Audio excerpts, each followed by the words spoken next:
Ladies and gentlemen, good morning, good morning, good morning, and a warm welcome to the Sowetan Dialogues in partnership with the Gautrain Management Agency.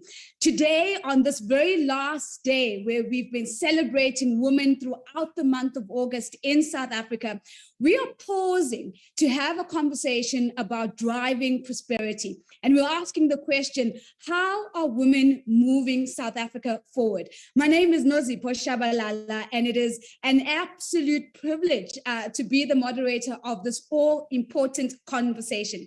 Now, we have a really amazing hour up ahead of us. I have an incredible panel of women who are standing by, waiting to connect, to conversate, and to move with you. So please accept my invitation for you to please send us your questions, your comments in the chat. And I'm going to try to the best of my ability to integrate your voice into this conversation and give you direct access as we speak to these ladies. Now, before we get started, it's my absolute pleasure to introduce Siamthanda Ndlakuse. Now, Siamthanda is one of our amazing women. She is the Gautrain Management Agency's Senior Manager for Commercial and Contracts Management, and her portfolio includes oversight of socioeconomic development. And she's going to be talking to us a little bit about the Gautrain's obligations to SED. But of course, when she joins the panel, she's also going to be sharing some of her own journey and her personal insights. So to kick us off with some opening remarks, I'm going to invite Siamthanda. Remember, it is hashtag Move With You. That's what we are going to be using across all social media platforms. So I'm looking forward to seeing some of the sound bites popping up there. Sia, I know you're rearing to go. You're rearing to drive us forward. Over to you. Thank you, Nozi, and good morning and welcome to all our viewers. Thank you so much for this opportunity to converse on such an important aspect, not only for the project, but for South Africa at large and women out there at large, to say we too have a voice. It's not just, a lot of the discussions are on, is there women out there, numbers, participation, but actually hearing from women that are actually in there, that are doing the work. What are we doing? Where are we? And how are we contributing towards moving SA forward? I think if I can maybe just give a bit of background and context on ED and socioeconomic development on Gautrain and what that looks like. In essence, without going into too much detail, Nozi, and I'll take you to, you'll let me know if I must go into more detail. Socioeconomic development is entrenched in the concession agreement. Now, for those who may or may not know, Gautrain is a PPP project. And essentially, it's a public-private partnership, which means it's a partnership between Gauteng provincial government and, in our context, Bombela Concession Company, to deliver a state function or an institutional mandate, in this case, which is to run and manage the Gautrain operations. Now, this is important to understand because it means that there's a significant amount of investment that is made by the government in such a large infrastructure project. And obviously the question always comes, what do we get in return for this amount of investment? And therefore what SED seeks to do is to take that investment and translate it into quantifiable, measurable socioeconomic impact targets, so that you can measure what is that impact and what does it look like. And not only that, SED also looks at, you've got your government imperatives. We all know the state of South Africa currently, job creation, there isn't enough employment for everyone. So government has got this task of trying to create jobs, and creating jobs, bring inclusivity, women, youth, people with disabilities. And you've got an investment that you're making in an infrastructure project, investing billions. And SED, in essence, bridges that gap. It takes this and uses this as an answer to give you, to sort of merge the two together. So that's basically what SED looks at in terms of Gautrain, and I think we'll go into more detail when we look at what we're doing. But in essence, it looks at things like, in a certain structure, I've mentioned Bombela Concession Company, there's an operator, there's a maintainer in the whole structure. we're looking at what is shareholding in that company look like. Because gone are those days where we just look at, oh, there's a woman somewhere down there, there's a Black person somewhere in the structure that's doing something.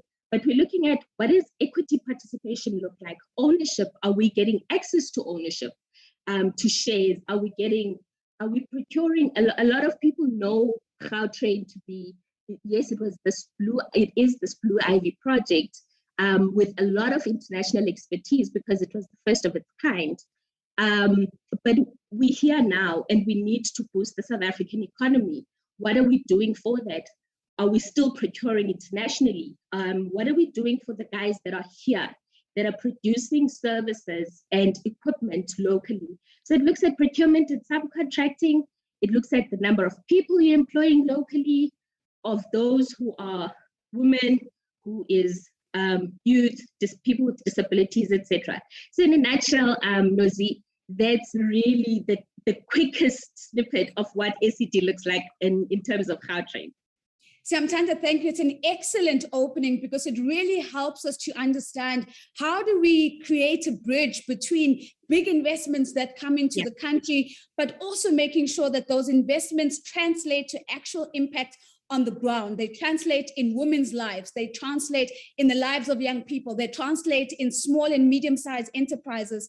And of course, this allows us to really lift up diversity, equity, and inclusion. I think you've done an excellent job of giving us that frame. So I know standing by are two additional ladies that are going to join us now, Sia, in the conversation. So allow me to introduce Sheila Galloway.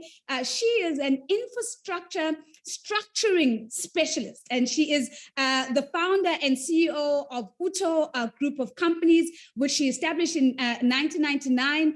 She advises governments across the SADC region on the value chain of PPPs that Sia spoke about, those public-private partnerships. And she is one of the leading PPP specialists in the SADC region. So when we're talking about women driving prosperity, this is what we're talking about. So a very warm welcome to you, Sheila. Thank you so much for being here with us. And then we also have Zanele Putelwa with us. And of course, she is a name and a voice that I think many of us in South Africa are familiar with. She hosts 5 Lunch with Zanele. She's on 5FM. She's also a presenter on Selima Tunzi. I grew up on Selima Tunzi, so it's so amazing to see a woman who is fast becoming one of the most recognized faces and voices in the media space, also joining us in this conversation. So ladies, thank you very, very much. And maybe Sheila, I'm going to start off with you because Sia was giving us a little bit of a frame first on, on socioeconomic development and its importance. And maybe I just want to start off with the big picture with you as well before we get to your journey. Talk to us a little bit about the independent socioeconomic monitor and why it's important in big infrastructure projects like the one Sia was talking to us about, this concession project, because I think it's important for us to always get a sense of how are we tracking and monitoring whether we are actually on the right track when it comes to these targets. Okay, morning viewers. Hi, Nuthi, thanks. So yeah, I mean, when you look at the bigger picture for any economy and what drives an economy, it's the infrastructure development. And it's a big part of what actually makes a country prosperous. So when you look at PPPs in particular, and yeah, I'm going to go to the Gautrain where we are the independent socioeconomic monitor, it's absolutely critical that you actually have such a function involved in big infrastructure projects, primarily because big infrastructure projects allow for sustainable development of small businesses, women-owned businesses, inclusion of youth, inclusion of disabled, because you make those part of the imperatives and the obligations of an infrastructure project. And you put that obligation on the private party who's participating in that particular project. And therefore, that obligation comes with it, the fact that you are forcing, if for want of a better word, but you're also ensuring that whoever's buying into that project has those critical imperatives of a government involved in what it is doing. Mm-hmm. Why it's important to have an independent socioeconomic monitor is because part of the failure of PPP projects is the lack of monitoring of obligations that are imposed on particular projects. And that's actually one of the biggest issues for South Africa with regard to PPP projects. It's the lack of monitoring and evaluating. Because it's the long-term concessions. There's fatigue, there's turnover of stuff. So people forget what they had, initially obligated themselves to. So with the independent socioeconomic monitor, we've been there from 2007, monitoring all the various elements of the obligations that Bombela concession has. And we report on a monthly basis to government.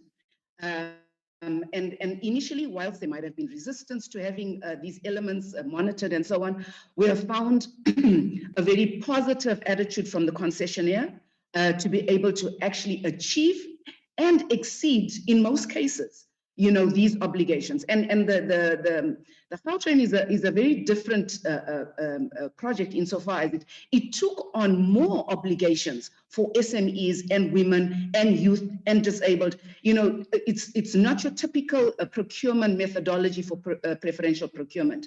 And this, I have to applaud this particular project. It's been astounding in terms of the success that it's actually had for the project. And it's a good example going forward for any infrastructure project in South Africa. Yeah, Sheila, what I'm hearing you saying is that accountability is critically important, and an independent monitor is one of the ways in which we all journey towards a shared objective. So it's not just about the infrastructure investment, but it is also about the socioeconomic imperatives that you spoke about. I love the fact that you land on the idea that we have best practice example now that we can turn to when we look at other public-private partnerships across different sectors in the country. Now, having listened to Sheila, I'm keen to understand what have been the Gautrain's achievements, particularly against these SED targets, because now, Sheila is telling us, look, we are holding everyone accountable, we are monitoring, and Sheila's gone as far as saying, we've seen an exceeding of some of the targets, taking even more. I want to get into a little bit of the detail behind those achievements, yeah? Sure, Nozi. Nozi, I think as Sheila has already alluded to, I think the first and most critical achievement is the success of the regime itself. And I say this against the background and the context that I think Sheila's touched on, that Gautrain was the first of its kind. A lot of the data that we actually didn't have benchmark data to go against. And you've got a contract that you need to structure. And as part of that contract, you need to insert obligations that look at the next 15 years and without any basis of data. So just in including the ISEM, the success of having an ISEM on the project, how much we've been able to actually sustain it, that in itself is a successful, it's really a pride for our project. And another bit of context is that at the time when Gautrain was signed off as a project, a lot of the economic development legislation was not in place at the time. So your BBBE codes, your triple PFA, your local contents, etc., all of those were not in place at the time. And I think we recently had a procurement that we were working on for additional rolling stock. And I think for us, it was a real good pleasure to see that when we went to the Treasury to say, guys, we would like to still we acknowledge that there's all this legislation, and the SED commitments or regime that we have is not in any way deviating from it. However, what it does is current legislation looks at what you're procuring now. And the beauty of Gautrain's regime is it not only looks at what are you procuring now, but it's saying, how are you going to maintain that? How is that going to be operated? Because a bulk of your expenditure is not just in the initial procurement, but it's in your ops and maintenance phase, which is about 15 years on average. But if we look at, I recently had a look at what our achievements are for the purposes of reporting on our annual report, and just some key snippets for you, Nozi, that I can just share with the team. For example, since the commencement of the operating period, 11,500 local jobs have been created and sustained. 4 billion rand of investment has been spent on local South African materials, procuring local South African materials, 327 million on South African plant and equipment. We're looking at about 3,000 positions that are created for women. And not just that, but women also in management positions, 223 management positions just for women, 156 positions for people with disabilities, over 10,000 positions for HDIs. So it's extensive, and I think for me, Nozi, aside from looking at it from just it's not just another number. I often take if I have to use the Gautrain system, and I look at that security guard that everyone finds annoying that says, come out of your mouth before you enter the system. Everyone gets annoyed at that. But every time I walk into the system, for me, that's one of 11,000. For me, that's one of 11,000 families. It's not just a number. It's a person. It's a family. And for us, that's how you actually change South Africa, one person at a time, one job at a time. So those are some of the key snippets that I think I can share with you guys in terms of what we've done to date.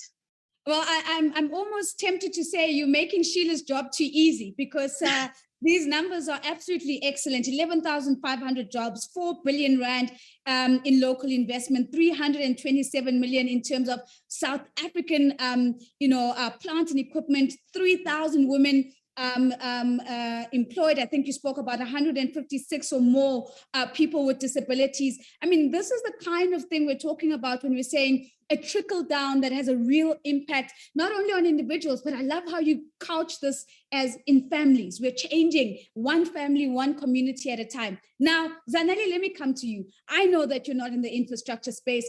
I know that you're not looking at the Bombela concession, but you are also in a space that can be challenging for women. And you have recently, you've got your own show, you have broken through, but maybe let's just pause and think about what are the challenges in your particular space that you have encountered as a woman in media, and how have you overcome these? How have you gotten to the point of being able to join us today with all the accolades behind your name? Awesome. Well, firstly, Nozi, thank you so much for having me alongside these incredible ladies. I'm so honored to be here, especially about such an important conversation. So with you just mentioning the fact that, I'm a young woman who is now anchoring my own show on 5FM, it's quite crazy when you look at the fact that over the last couple of years, even decades, I'm the first woman to anchor it solo. So it took all of this time for it to finally happen. And I'm a child who was born in 1994. So I definitely think that, as much as we can be thankful for it, it's also kind of like, but why did it take so long? So you're very right when you look at it in the sense of saying that it is a very male-dominated industry. Even when you look at it from a DJ perspective, we have all of these very, very popular DJs. However, when you look at it from a woman's side, it's only, you would mention DJ Zinhle, you would mention Durban Gogo, and then there's all these other women, but unfortunately, they're just not getting all of these opportunities. So I definitely think that there's so much to be said about how much more needs to be done in order for women to be able to finally be equal in this industry. And I definitely think that at the end of the day, it comes from all of us. So it's very lovely for women to all of us be in that same space of understanding that we want opportunities. We are ready to lead. We are ready to do this and do that. But it also has to then come from the men in sense of, okay, how can we include them and make them part of this? And I definitely 100% think as well that at the end of the day, that's when we're going to be able to move forward and finally be able to see something actually happen in women 100% being empowered, especially in industries like ours, in infrastructure and entertainment, where they do have a very strong history of being male dominated. Zanele, it's incredible what you've said, because you've also touched on the importance of allyship, right? So to what extent are we inclusive of men in trying to alleviate some of the challenges that women encounter, because those that currently are holding power within the system also have the power to open up the system and to be more inclusive. So we've got to keep thinking about inclusively, in order for women to be able to drive the agenda forward, they can do it together with men. So Zanele, thank you for that. But Sheila, I want to come to you because Zanele sort of opened us up now to go into the personal journey space. You are in an undeniably male-dominated space as an infrastructure specialist. What is the reality in Sheila's day? What do you encounter in the space? What are the challenges that you have to navigate? And how do you work around it, Sheila? How do you make sure that irrespective of what it looks like today, you're still able to be described as one of the leading PPP specialists in the SADC region? Yeah, so interesting journey. I mean, the infrastructure space is certainly a male-dominated space, and it's been a long journey because it's been 21 years, just working in that particular industry and in that space. So for me, in terms of, just the journey of building the business that we've built to date, I mean, in order to get to the table, so to speak, I mean, I think what's critical for any woman getting to the table is the requisite qualification, so that at no point in time, hands down, you are at the table. But I think critical to that, and yeah, I'm going to get onto a point that Zanele made, which is really important, and that is alliances with others. So when we started building the business, one of the things that I was very clear about is to remove ego. Remember, human beings are primarily dysfunctional in terms of our behavior, all of us, irrespective of who we are. So when you start removing ego, that's when you are actually able to be more approachable. So the one thing that I'm very clear about is to remove my egotic behavior whenever I enter a room and approach, because I think you need to be able to have those alliances, work in teams, make sure that you're delivering quality. In fact, you're over-delivering, so to speak. And I think always when you over-deliver, that's when people will come back and continue to want to work with you on a continuous basis. And that I found was really important for my journey. And in addition to that, they're being very humble in that. And it's a fine balance as a woman that you've got to strike. That of being not perceived as aggressive because you're trying to get your point across, but at the same time, making sure people, respect the way you deliver your message. So that fine balance is something that you've got to be really in tune with, and some of us are not in tune with that because we are so busy trying to put our point across. And I get that, particularly as a woman. Yeah. Yeah, Sheila, I just want to pause on what you've said because I think you've said so much. So, and I want to maybe reflect some of this, even in my own experience. So one of the things you spoke about is the importance of actually earning the right to be at the table through your qualification, right? Or your experience. I mean, one of the things I always talk about when invited to speak at women's events is substance over form.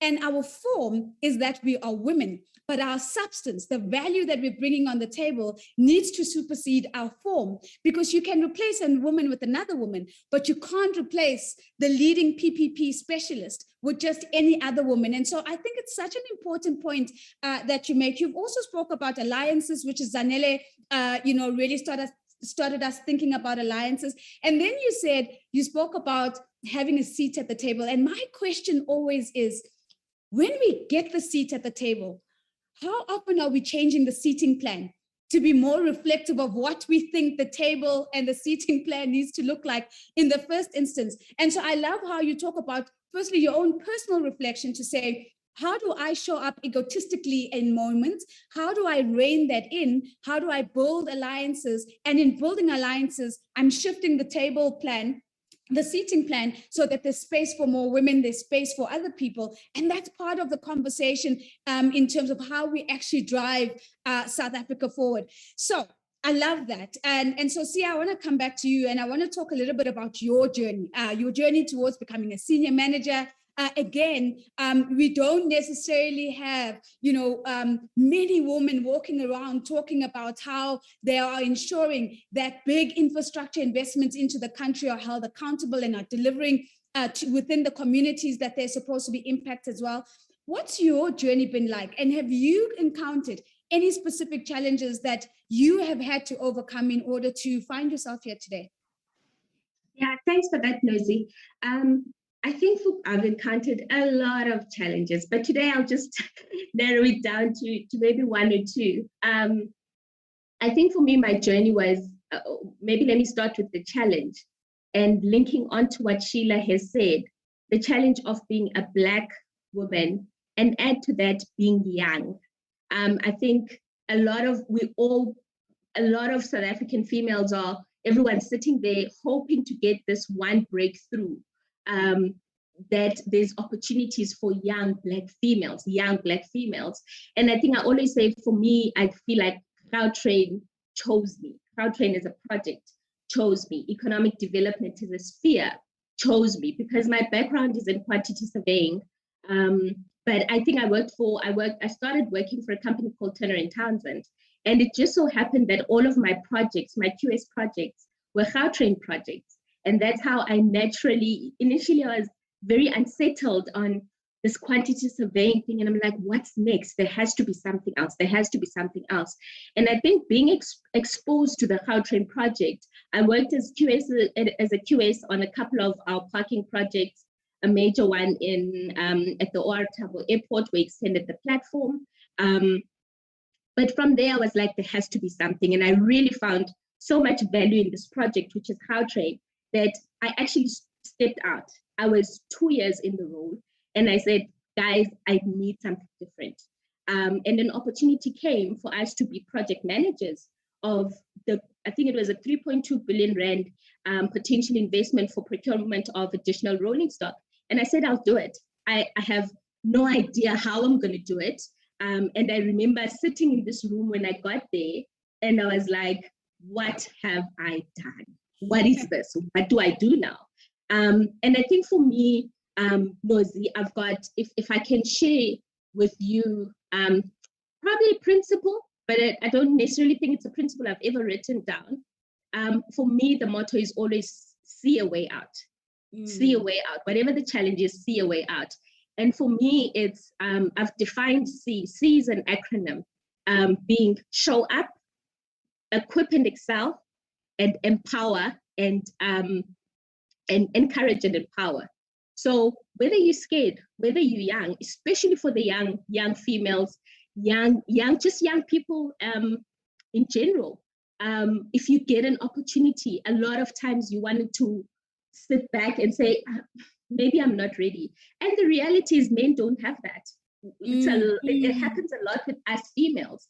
And you end up discounting yourself because you're thinking, I'm not ready. Step up, show up, but don't just show up excellently.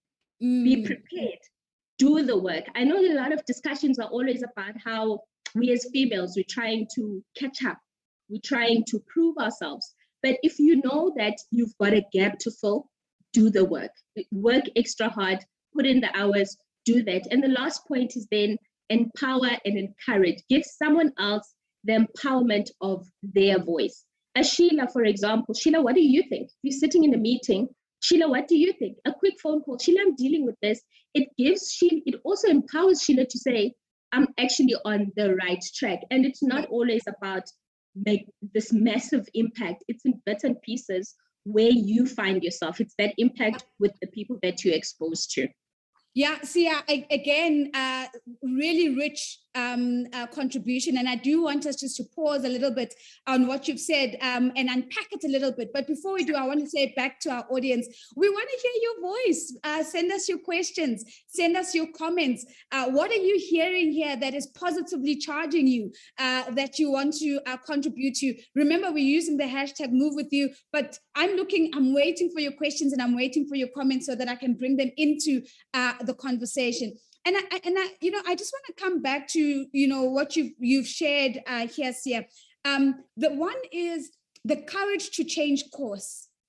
And I think sometimes we as humans, and I don't think it's just women, I think as humans, we oftentimes battle and struggle with the idea of getting off a structured course. And I'm not going to talk a lot about this, but there's this concept that you can go read up if you're interested in it. It's called the paradox of excellence. And it's this idea that sometimes we can get stuck doing something really well that is in the wrong direction. Just because we're good at it, it's so hard to then pause and change direction and say, I know I'm good at it, but my heart wants something else. So Sia, thank you for raising that. You also spoke about another thing that we struggle with, putting our hand up for those stretch opportunities and saying, I've never done it before, but because I've never done it before, that's why I need to do it. And I think we oftentimes frame that in the wrong way, where we say, because I haven't done it before, I'm not qualified. And so we disqualify ourselves even before we get disqualified by others. I love your motto, see a way out, show up, equip, encourage and empower. Excel was your other E. I really, really love that. And again, we'll never forget the story that men look at the same list of requirements and they're like, I only have 6 of 10. I'm good enough. Let me get in there. And that they don't wait for somebody to invite them into the game. They get onto the field of play. And maybe there's something for us to learn from that. So Zanele, I want to go to a little bit of a controversial thing in your industry. And that is, although you might find a lot of women who are on-air talent, whether it's radio, whether it's television, if you go and look at the people who actually own the media assets, 99.99% of the time, people who own those assets are men. I'd love to get your views on, do you think women are now conscious of this, that we can't only just be the talent, but we can also be the owners of the assets? And are there any encouraging signs in your industry that women are now beginning to take the driving seat in the industry? No, Zipho, I don't think it's a question of if we're conscious of it. Is the world conscious of it? Because we've been conscious of it for a very long time. Of course we can. We're ready to. And I feel like all of these women have been here for the longest time, but it's just been a matter of opportunities. So I love that you brought that in, because I think that it's such an important thing. And in the beginning, you and Sheila brought up the fact that accountability is so important. So for me, one of the biggest things that I feel needs to change in our industry is accountability. And most industries, if we're being very honest. So one of the reasons I say that is because you find, like you said, that so many men are sitting in these seats of making all the decisions, right? And it allows so much to happen that gets swept under the carpet, that isn't made right. So even, for example, if I can just throw a little bit of a controversial ball into the ring and tell you about the fact that when I tried to audition for, it was my very first TV job, or at least it was something I was trying to do.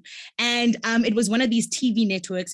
And I sent through all of my details on WhatsApp, which is where they had told us to do so. And they were like, or rather the man on the other side of the line, he asked me what I could do for him. And I was like, excuse me. And he was like, oh no, as a sexual favor, what can you do for me? And I was like, I'm sorry, but I don't operate like that. And then he further on went to tell me that I'm not going to get anywhere in this industry if that's how I am. And for me, that's one of the biggest reasons why I believe there needs to be accountability, which I think can only be done so if more and more women are there when such processes are taking place and are in seats of power to be able to point these things out and say that they are wrong or shouldn't be done that way. And I definitely think that at the end of the day, right now, there still aren't enough women in those seats. But you are so right, Nozipho, when you say that there are more women that are taking on those roles and creating their own spaces where they are able to do this. And one of the biggest examples that I can think of when I was just getting into this, when I was thinking about it earlier on, was when we look at Netflix. The two first African productions that went to all over the world. The first one was a brainchild from Pearl Tusi, which was Queen Sono. The second one was Blood and Water, which went to #1 in the USA, which had a Black female lead, which was also directed by a Black woman, which was Unozipho Dumisa. And for me, that's just an example of how incredible things can turn out when you give women opportunities and allow them to excel in the spaces in which they feel that they are really good at and can be good at. And even then, you see all of these women giving other women opportunities. And I definitely think it's just such a huge driving force for all of us to be like, okay, it really is time to just allow the woman to lead. Sure. I love what you've just raised there, Zanele. I mean, what happens when women are in decision making seats, we begin to Yes. see how we have the ability to completely reshape our societies, to impact our societies different, to tell different stories, to tell more inclusive stories. And it's one of the things that I think we oftentimes hear about, but I think we need to be making more noise about it, is the impact of what happens when a woman has decision-making power. Yes. She not only is able to empower other women, but there's a ripple effect. There's an exponential effect. I always talk about, we always ask about the X factor, and I'm like, what about the W factor? Why is not anybody talking about the W factor, right? That's what we should be talking about. And these things, we need the research, we need the data to show the business case around why you need women in decision-making seats, why we need to have more diverse organizations. Now, talking about decisions, see, I want to come to you quickly because we've got a question that from somebody in the audience, and they're kind of waiting for a decision around this. And the question is, are there any plans for a fast Gautrain between provinces like Joburg and Durban? This is a person who I'm sure is tired of doing the airport route, is tired of doing the 5-hour drive from Durban to Johannesburg, and they're looking for a fast train between the two provinces. Can you shed some light on that? And Sheila, if you've got some insight as well, we're happy to take it all on. Sia, to you first.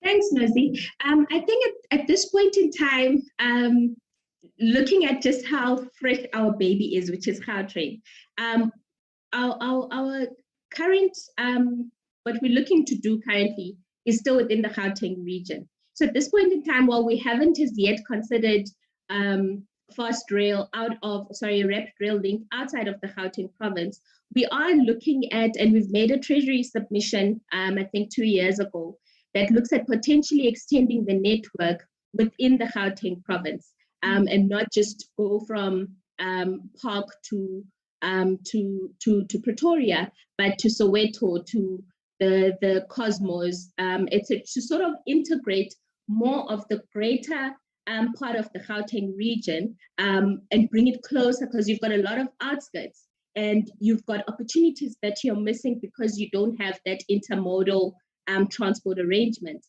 So that's currently one of the things that we're looking at, hoping we'll get an approval from Treasury to actually proceed with those. And then maybe we could potentially look at the next step in terms of how do we take this to the greater South Africa. Well, I hope our audience member is comfortable with your response. So let's make sure that we get it right in the province, and maybe crossing fingers. I saw Sia crossing her fingers.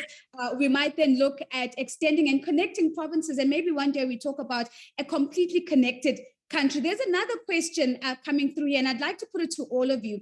Masi Chaba is saying, I hear all of these amazing things, but what are each of the ladies doing to support girl children? And so really asking the question, are you putting forward the baton? Are you mentoring? Are you coaching? How are you making sure that girl children who are potentially looking up at you are seeing a positive role model that they can follow? So let me go to Sheila first. I haven't heard your voice.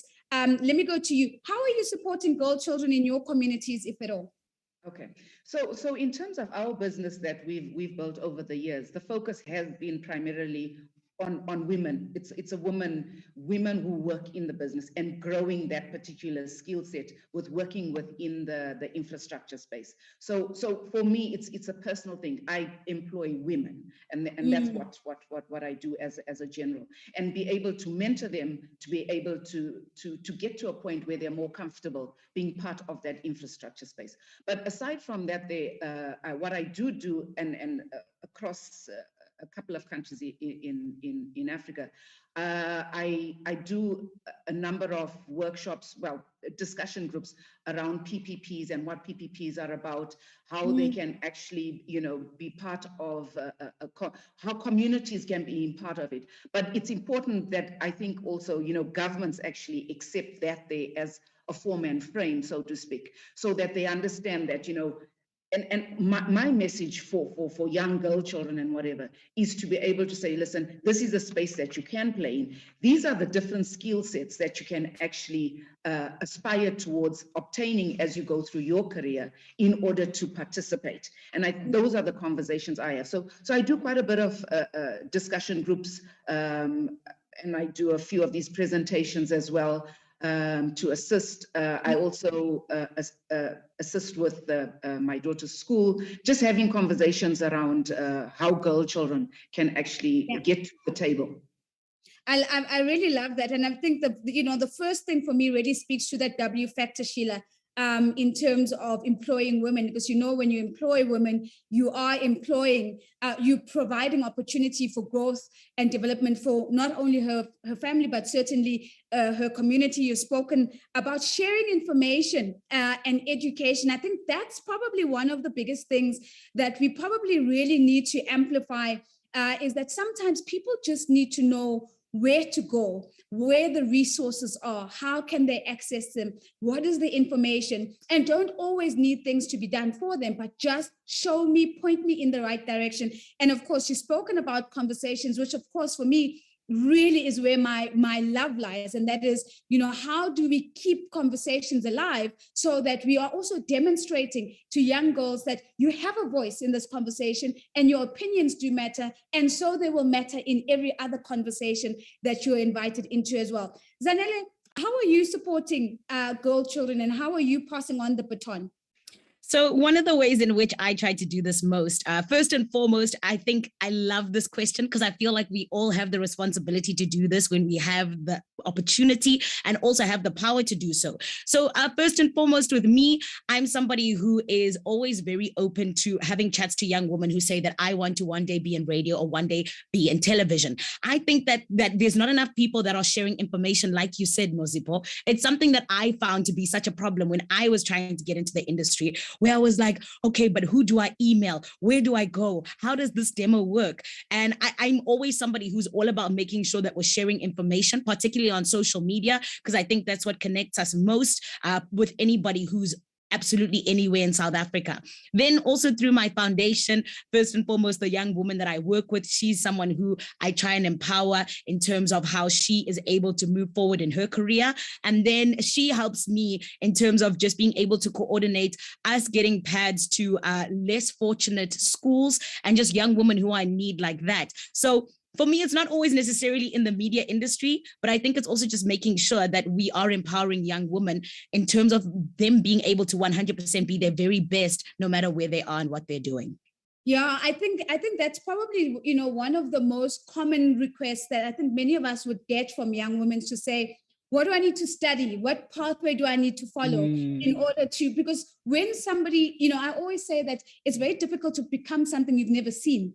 And oftentimes when, when they see positive role models like yourself, Zanele, Sheila, Sia, one would imagine that the question then becomes, how do I do what you do? And again, comes right back to Sheila's question or contribution around information and guidance. And I think it's going to become increasingly important when traditional jobs are also not going to be the norm, where young people are going to be expected to learn, unlearn, relearn really quickly, pick up new skills, change skills, and we've got to be keeping up with the conversation so that we are giving that guidance. And of course, a vehicle like a foundation is always one of the ways in which we can make impact. Now, see, I've got a different question to you, so I'm going to cheat a little bit because I've got a question from our audience.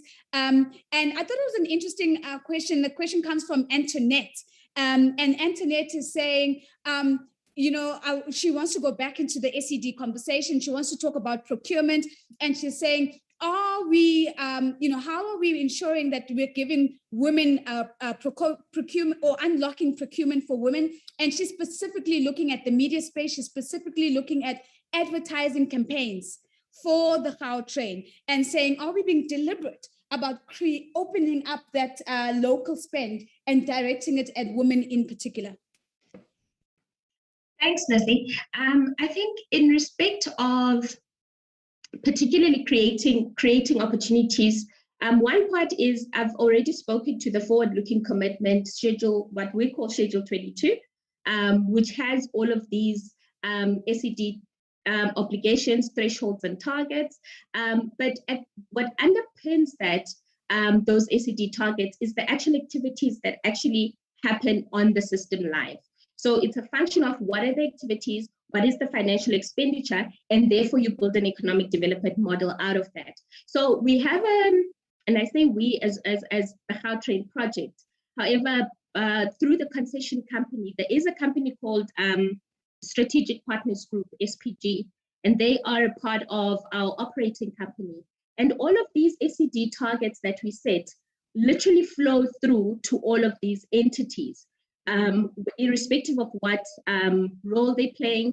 Could be advertising. So, for example, one of the things that you get out of a PPP is the exclusivity of anything that happens on the system would have to be done by the concession company and its partners. So, for example, Strategic Partners Group manages the advertising on the system that relates to the Gautrain project. So there are targets that are linked to overall Gautrain as a project and its activities. And I think for an opportunity of that nature, especially media, advertising, etc., it is best to go through them, simply because you also don't want, the opportunity is there, and that's what we've created in the concession agreement. But you also want to not be a person who, you know, the sensitivity around government and awarding to specific people and all of that. So we follow proper procurement processes. It has to go through a formal channel, and that channel, for the purposes of Gautrain project, is SPG, which is Strategic Partners Group. Yeah, and we're doing exactly what we've been talking about, sharing information, pointing in the right direction. So I love that response here. So to Antoinette, I hope you're going to be looking them up on the web, getting their numbers, getting their emails, and saying, here I am, here's my offering, where are the opportunities so that I can put forward my proposal. It's the Strategic Partners Group is what Sia has pointed us to. And this is the kind of conversations of consequence that I really love to be a part of. Today, at the very least, one person might be able to go and unlock a real opportunity on the basis of the conversation. Now, we are beginning to wrap up, but I do want to just go in maybe with the final round of questions to our panelists. And Sheila, maybe I want to start off with you. You know, one of the things listening in on this conversation is that, you know, Zanele speaks about how this is the first time that she has hosted that a woman has hosted the show that she hosts on a 5FM solo. You know, you were speaking, I think, earlier on around how it's taken sort of 21 years in the space that you have been working. And so I want to maybe just pause and say, firstly, it's important that we have these conversations around how women are, you know, driving us forward. But at the same time, we need to be honest and candid about how much still needs to be done. And so the question to you is, what do you think still needs to be done to empower women in business? If we got 3 things right that would really change the game for women, what would those 3 things be? So we still have a long journey, without a doubt, you know, and I mean, I even see that with Gautrain, as much as we exceed, you know, there's still a lot of room in terms of women being in business, being entrepreneurs, and so on. But I think, you know, critical, you know, and when I have conversations with young ladies, my conversation is not to say go and get employed. I never say that. And I think my conversation with young ladies is always be able to become an entrepreneur at the end of the day. It's not about going to find a job, but despite that, make sure you get a qualification, because that's really a critical factor for us in this day and age. So you've got to get yourself qualified, irrespective of what it is. I mean, I'm a lawyer by profession, but I'm in the infrastructure space, you know, so that those are the conversations you need to have. And in addition to that, we need to have many more mentoring groups for young ladies. There's such a lack of mentoring groups. You know, it should be standard practice for us to be able to mentor young. It shouldn't be a once-off on Women's Month or so on and so forth. It should be part of, because not enough young ladies see the, you know, women who are in those positions and have those conversations with them. And I think that's really key.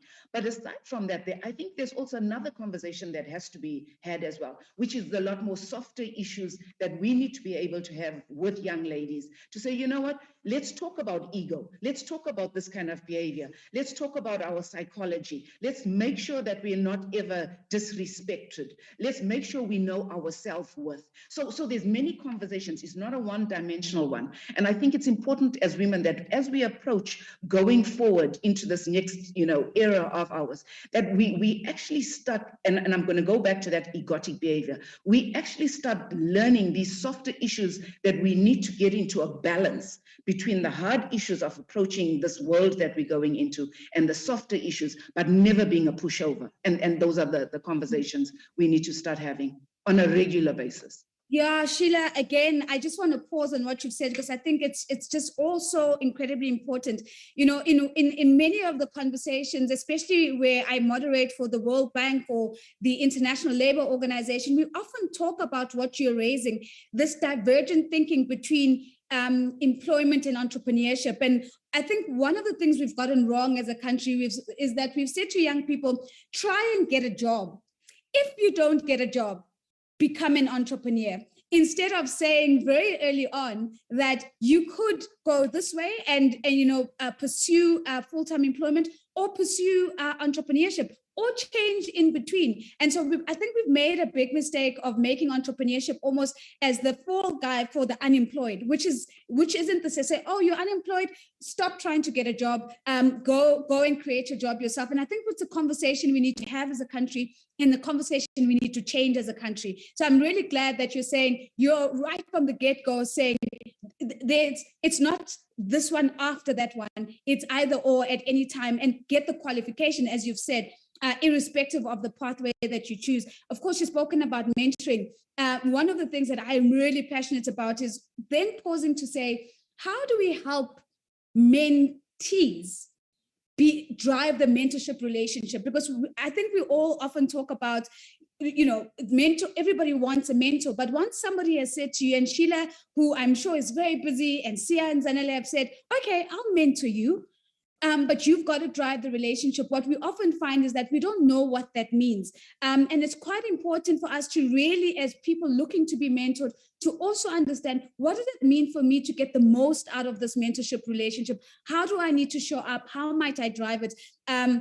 That's really important. And I can't speak more about the softer issues, because I actually think, Sheila, they are and have become even the most important issues. One of the observations that we saw, especially with women who progress into government positions, not government, but more political positions, is sometimes how they become pseudo men when they get there. And we see this in business as well, right? To think that because the leadership archetype has been defined in a masculine form, that when I get into leadership, I have to act like a man. So I have to be aggressive. I need to be overly, and all of these things are the kind of stuff that we've got to undo. So I'm going to share a quick resource.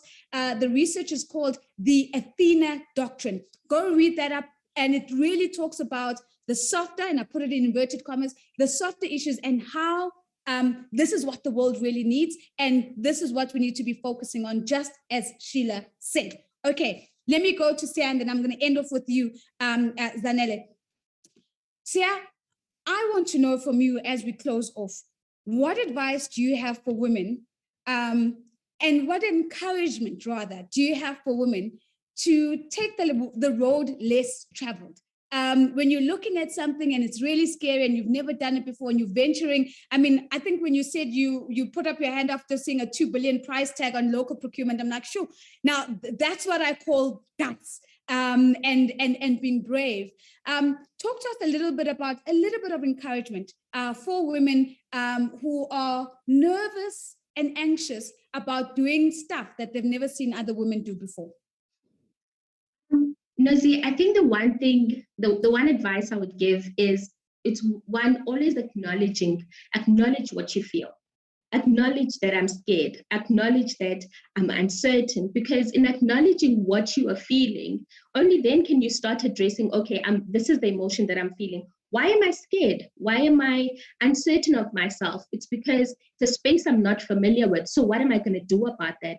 So often enough, for you to be able to charter what the way forward looks like, it's for you to step back and say, let me first look internally, what is going on? Sheila spoke about the psychological effects.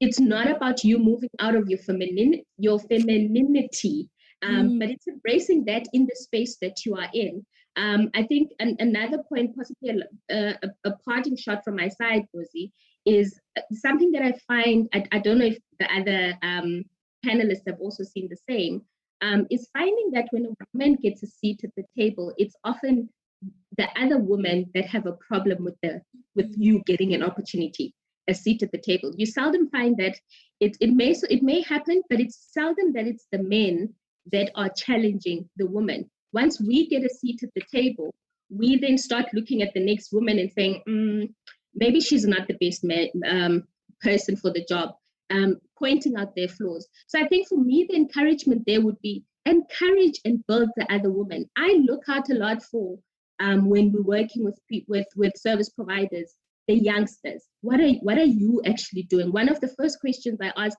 I used to work with a lot of ladies in my unit, and one of the first questions I'd ask them, what do you want to be? Yes, you're here now, but where do you see yourself? And it's great for me to move up. It's great for me to grow. But if I grow and you don't, then it's not ideal for me. So it's also encouraging the women that are within your sphere of influence and empowering them. If you see shortcomings, hey, next time look out for that. It may have come across as this. So it helps them to become better people in the future. Lovely. So yeah, I absolutely love acknowledge emotion, something that we've always been taught as women not to even show. And now we're saying we're going to show it and we're going to acknowledge it.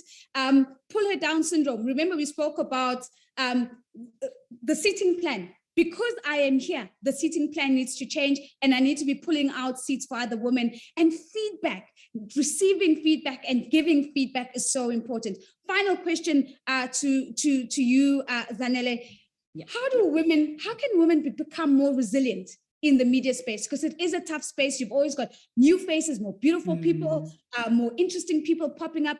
How do you become resilient and able to adapt to change while still staying true to yourself? I think one of the most important things, and it happens to absolutely everyone, and I'm so glad that more women have even become very, very conscious of it and also open about it, because everybody thinks, oh, it's just me, is stop comparing yourself to everybody else. We are all not the same. We all have our own path. We're all very different and bring something different to the table. And that is why the pie is big enough for all of us to eat. Somebody who is very popular recently, it was Candice Modisela. And she was like, sometimes she'll look at certain campaigns and she'll be like, oh my goodness, why did they choose that person for it? But I'm here type of thing. And she was like, she had to teach herself to stop that. And when I heard her say that, I was like, oh my goodness, I've been doing the same thing. Whereas as women, we need to stay in our own lane. As much as we're bringing each other along, we need to focus on what's in front of us and continue to make sure that we are trudging our own sort of little thing that belongs to us. That's number one. Then the other one that I think in terms of remaining resilient is understanding that, like Usia said, you're going to more than anything feel these things of not feeling good enough, especially after you hear the word no. In our industry, you hear no, you get disappointment all of the time. But for me, one of the biggest things I always say is that no is meant to redirect you, it's meant to elevate you, and it's meant to protect you. What's yours will always find you. And I think if you go into the entertainment industry or absolutely any industry, understanding that the word no is going to come at you and disappointments are also going to come, then you are better able to handle them and also see a way forward when they do come your way. Zanele, it's excellent. your own journey, your own pace, your own race. The pie is big enough. No is just a redirection. I think Sia said it earlier. Just find a way out. That's what Sia said is Yolanda. Ladies and gentlemen, we've come to the end of our conversation. Thank you so much to Zanele, to Sheila, to Sia. You've been absolutely incredible. Thank you to you for sending us your questions and your comments and really leaning into the conversation. Remember, our hashtag is Move With You. We can keep this conversation going. You can follow the Gautrain. You can follow me at The Real Nosy, and I will make sure that we're keeping this conversation forward. And so from Sowetan Dialogues, in partnership with the Gautrain Management Agency, it's an absolute goodbye from us on this very last day of the month of August, the month of women. It's goodbye for now. Thank you so much for joining us.